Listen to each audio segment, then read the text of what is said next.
Will Utah's offense be more explosive in 2023 than it was in 2022? We're talking about it on today's Locked On Utes. You are Locked On Utes, your daily podcast on the Utah Utes. Part of the Locked On Podcast Network. Your team every day.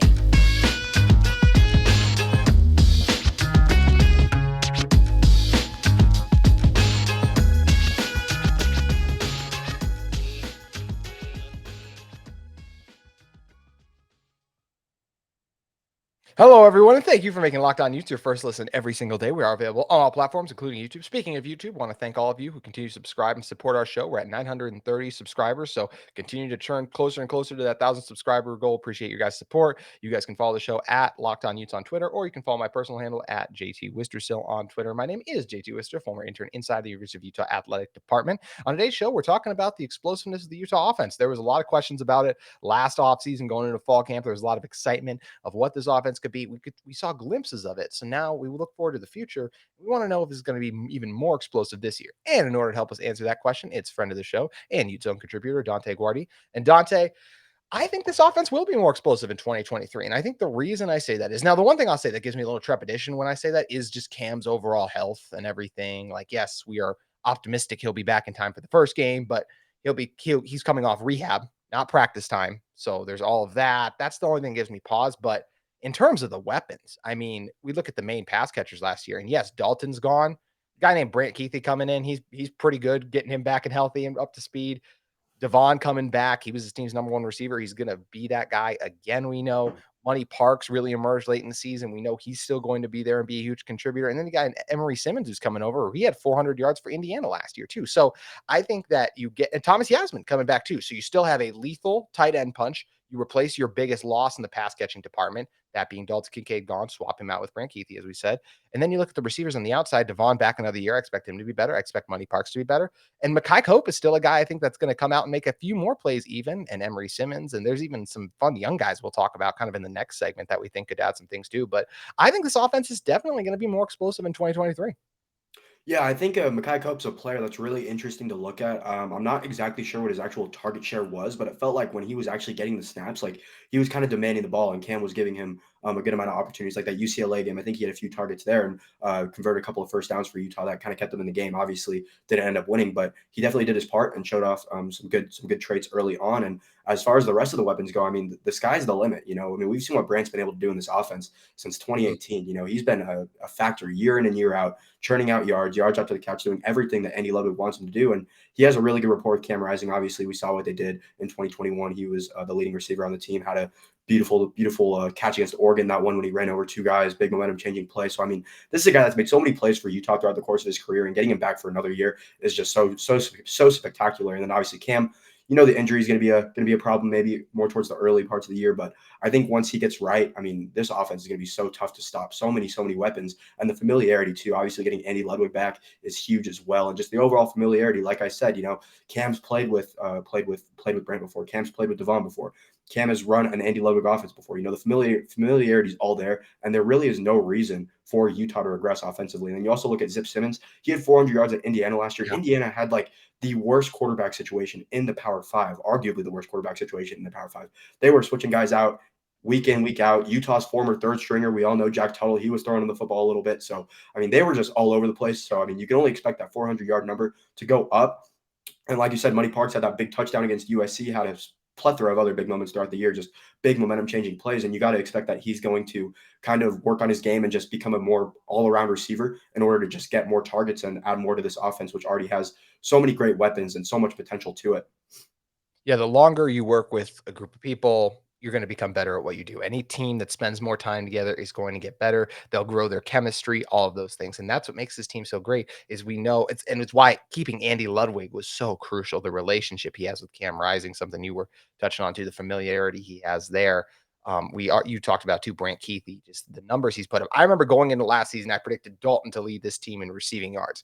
Almost as soon as the first game was wrapping up, I'm like, yeah, it's gonna be Brant Keithy again because he was absolutely shredding SEC defense, and it just looked like he was in for another monster season. And of course, it came to an end because of an injury. But man, just that was an unbelievable game from Brant. So I can't even tell you how excited I am to see him back on the field. I'm so happy Devon came back. I know he felt like the NFL was calling him. It felt like just because of his age, but I think if he can ball out, look, there are going to be teams that look with his age, he's not going to be a first round pick. He's probably not going to be a day 2 guy. But when you get to day 3 and 4, if you can make those strides, there are going to be teams being like, well, we're trying to make a run and win a Super Bowl in these next couple of years. We feel like we're ready to win now. If they feel like Devon gives them the best chance to do that, they will take him, and he has a better chance of growing himself into that player, coming back and spending another season with this offense too. And it's kind of interesting too, because Utah lost some guys on receiver at the outside, as we know, Solomon Enos, but he wasn't really a factor in the passing game. He only had 108 receiving yards overall in the season. I think he was a very important leader in the locker room. I think we brought from a blocking standpoint on the outside too is very important, setting that tone.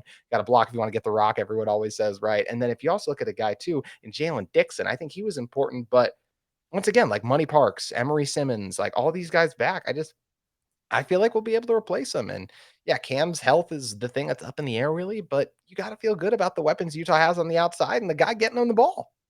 Yeah, we saw Solomon Enos play for Utah for 4 years, really high recruit, Mhm. and are kind of plateaued after that first year. Kind of set the tone early, had a couple of nice catches, and then kind of just plateaued and not didn't really add a whole lot to the offense, especially this past season. Like you Yeah. said, only 108 yards, and we're getting Zip Simmons now, who had 400 yards on one of the worst offenses in the entire nation. So that is really encouraging for Utah. Zip Simmons has crazy athleticism, great speed. He's got burners. He's a big play waiting to happen. And I think he's going to slot more into that Jalen Dixon role, kind of more like a Jalen Dixon than a Solomon Enos, but I do think that his production might be better than Jalen Dixon. I think it'll for sure be better than Solomon Enos, but Jalen Dixon, he was kind of I wouldn't say a staple on Utah's offense, but like he was around for a long time, really mastered the system, and they kind of knew when to get him the ball. They kind of knew what his strengths were and played to that very well. And I think we're going to see something very similar with Zip Simmons, because I don't think he'll be like an alpha in this offense, whereas Yeah. Brant Keithy and Devon Vele, obviously two guys that have been starting for a couple of years now, guys that have made big plays over the course of their Utah career. There's no reason to not get them the ball more than they already are, So with Zip Simmons, I think he's going to slot kind of right into that Jalen Dixon role and really find success there, because at Indiana, like we're saying, 400 yards on that offense, that wasn't very good. That's a lot of their yards. Like that's a big proportion of the yards, a bigger proportion than any other player in the nation probably had with 400 receiving yards, that sort of thing. And I think this year we're going to see him kind of eclipse that number maybe by a little bit, but like not just completely overshoot it, just because of how many awesome weapons there are on this offense that Cam Rising can utilize. It's crazy too, because you look at last season, we were obviously so excited about what this Utah offense could do, but with the way the injuries shook out, and honestly, him having to build, look, not this offense not having Britton Covey was something I think Cam definitely missed. We know how much he trusted him. Like Devon was a part of the offense, but there wasn't the same level of chemistry. Like you look at obviously the great rapport with Brant, the way him and Devon are able to operate, and they're on the same page too. The way his chemistry with Money built over the course of the season. We already talked about it. He definitely likes Mackay, because when he's on the field, he likes to target him for sure too. So Dante, I'll ask you this, because so Cam threw for 3,000, just over 3,000 yards last season. He could miss some time because of injury to start the season. We don't know there too. I think, I'm going to ask you in a second if you think he'll go over those 3,000 yards that he had last season. I think for myself personally, I'm going to say he just goes over it. I'm going to say, yeah, I'm nervous saying that because, man, the injury and everything being up in the air. But look, I don't like to doubt this team. They've proven time and time again for the past 2 seasons. All I've talked about is, hey, they beat a good team once. It's hard to beat a good team twice. They do that. They continue to find ways when you count them out. Literally recorded a post-game video about talking about, yep, there's no chance at the Pac-12 championship anymore, just for Oregon to basically choke like I've never seen before against Oregon State. And then they find themselves in there. So I'm not in the business of doubting Kyle Whittingham and Cam Rising. I'm going to say they find a way, and he will throw for more than 3,000 yards this coming season. I'm gonna have to wait and see to answer that question Okay, and see how long he's out for. But I'm gonna say on a I yard. put myself on the line. You gave the more political answer. Yeah, I'm sorry. I'm a little conservative with this, but I'm going to say that on a yards per play or on a yards per game basis, passing yards per game, he will be better in that by that standpoint than he was last season. I'm going to say that because you look at the schedule this year, like a lot of these games are going to be very high scoring. Utah has to go to USC, to Washington, is hopefully going to be playing the Pac-12 championship game, and has Oregon at home. Obviously, the Oregon game last year was not high scoring whatsoever, but that was still an offense that's putting up over 500 yards of total offense per game. Like that was an anomaly for Oregon's offense. It was high scoring the last time Oregon came to Rice. Yeah, exactly. Oh, there you. Odds are though that game will be a lot high scoring than the last two or the last three were for Oregon. But I'm going to say there's going to be a lot of high scoring games, a lot of chances for Cam Rising to just rack up yards through the air. And like we've touched on, man, these weapons are crazy good. So, I mean, there's no reason for him to not go over. I mean, the only one being the injury. And if he does miss 3 or 4 games, I do think that the 3,000 yard mark is a little bit sketchy. But I mean, on a yards per game basis, passing yards per game, like it would not shock me if he's up in like the 270 range or something like that, just Yeah. because Utah's schedule is very competitive. A lot of these games are going to be very close, very high scoring. And I think that there's going to be a lot of opportunities, a lot more opportunities for Utah to be playing in close games where Cam Rising is going to need to beat them with his arm. Whereas you look at games over the past 2 seasons, I mean, Stanford both times, like Cam Rising had to do absolutely like nothing. Tavion Thomas did all the work for Utah's offense.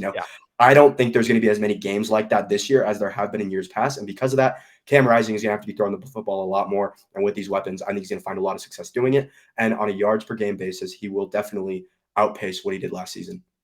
Yeah, and I love the point you made too, talking about how, look, maybe because of injuries or other opportunities, maybe he won't, in terms off the field stuff, because of those injuries being the main thing we're talking about here, he won't be able to eclipse that number, but his per game yardage absolutely should in terms of average. I think it's a great point. And yeah, it's definitely setting up for this Utah offense to be explosive. And one thing that could make this Utah offense really explosive is the young players that we just talked about, all the veterans, the guys who did a couple things last year. There's a couple of young, exciting recruits, and not just the 2023 class, but looking back to that 2022 class. I mean, look, the 2023 class is outstanding, but we're all quick to forget how great that 2022 class should be as well. So there's some guys there we're going to talk about how they could help make this offense more explosive in a moment. But first, I want to talk to you guys about our friends at Built Bar. Looking for a delicious treat, but don't want all the fat and calories, and you got to try a Built Bar. My New Year's resolution was to eat a little healthier, and I'm still trying to keep that up. And something that's helping me keep that going is a Built Bar. Built Bars, they're actually healthy and tasty. Seriously, they're so delicious, you won't think they're good for you. They're perfect for your resolution if you're still trying to keep it going, or if you're just looking to now jump in and try to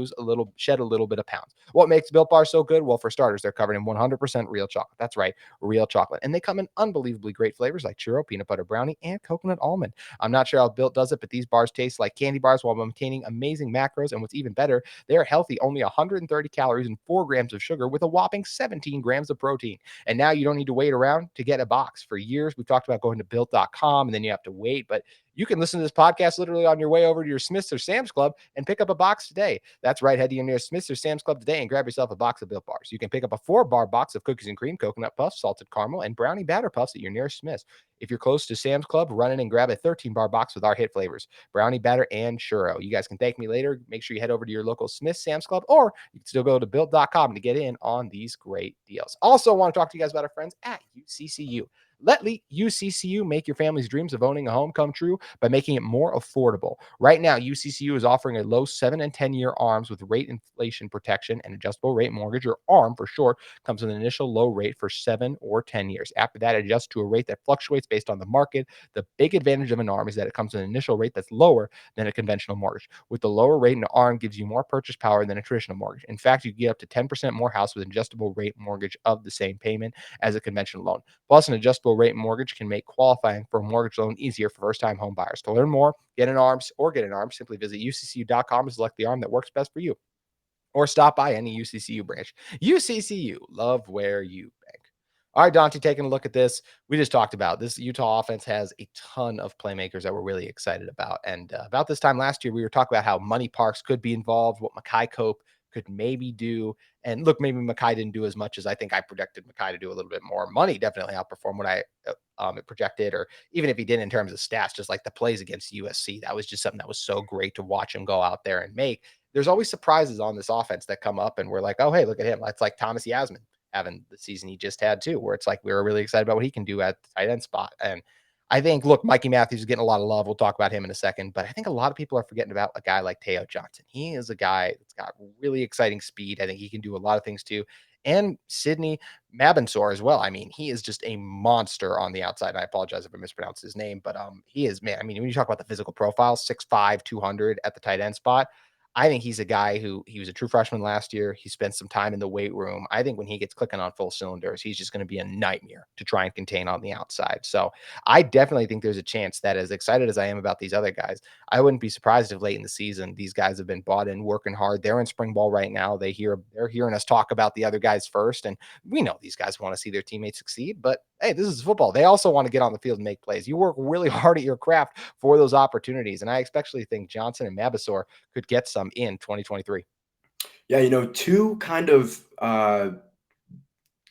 like differing profiles with those two. Teo Johnson, a little bit smaller, very shifty, and Sidney and Bansor, obviously 6'5", 200 plus, like you said, crazy physical profile there. So I mean, two complementing skill sets, I think is the word I was looking for a couple minutes ago. But regardless, I mean, these are two very exciting prospects. I think this entire team just down the line, like all these guys are just getting better as the years progress. And you look at the overall state of Utah football, and the recruits are only going to keep on getting better and better. Like we saw this past year, a lot of people were worried about NIL possibly derailing Utah's recruiting, but I mean, as we saw this past cycle, it was quite the opposite, and Utah was able to churn out the best class in school history. But with Teo Johnson, he came from an area in Idaho that was a little bit under recruited, so I do think that he is a player that is still very undervalued by recruiting sources and stuff like that. Because I mean, like I said, the area that he played in just didn't have a lot of traction, and he was by far the best player around there. And he balled out in high school. He showed off some really great traits, and I think he's going to do the same at Utah. He's got a really good attitude.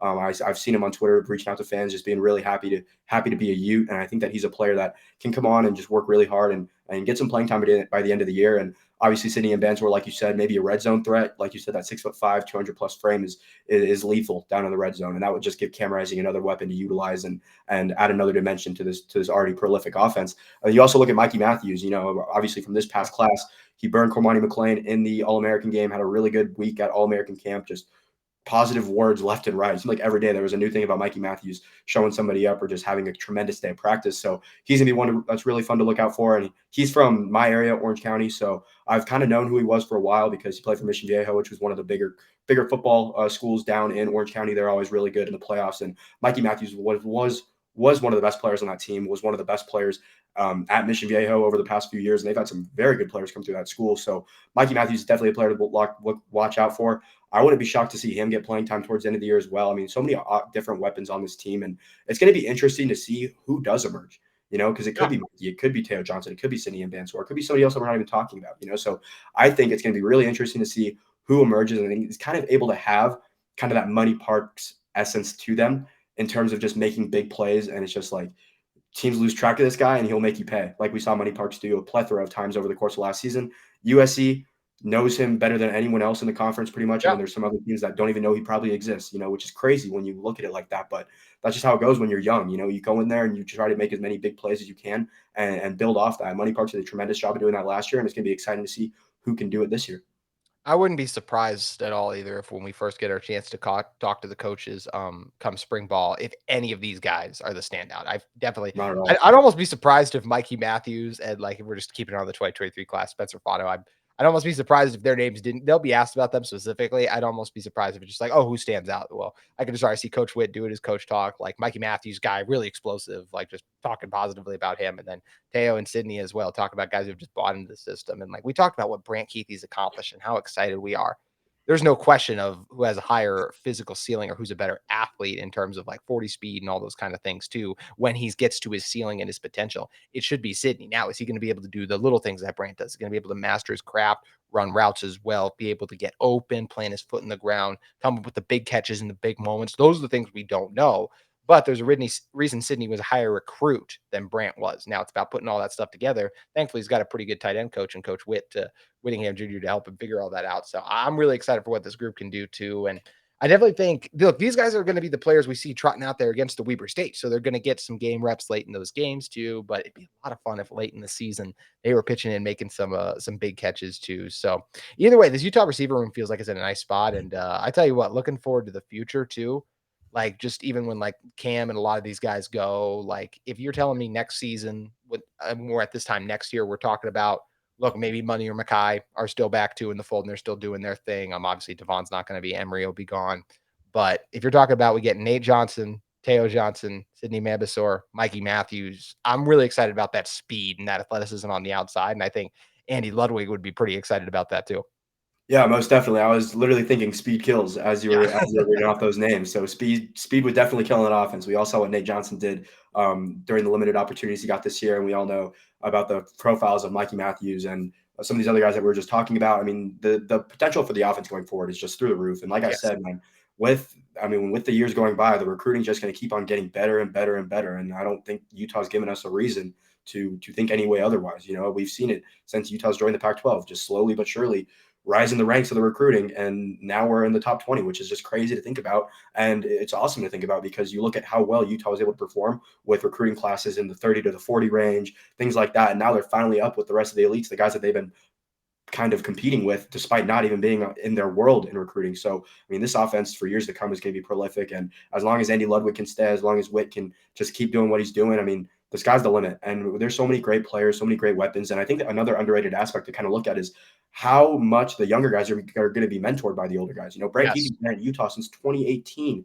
He knows the ins and outs of this program. He knows what it takes to succeed in this program, and he wants the program to get better. If he wasn't, he wouldn't be coming back for another year if he didn't want the program to get better. So I mean, he's going to take it to him to make sure these young guys are well prepared for the future. Everyone is going to do that, not just Brant alone. Cam's going to do it. I mean, all the leaders in that room are going to make sure that Utah is in safe hands going forward. And I think that there's not really a reason to look at the future of this football team and say, yeah, they're going to be falling off. You know, I think the sky's the limit, and just slowly but surely keep on climbing. And I think the only thing that could kind of stop them at this point is the Pac-12 conference, like the higher ups on their own.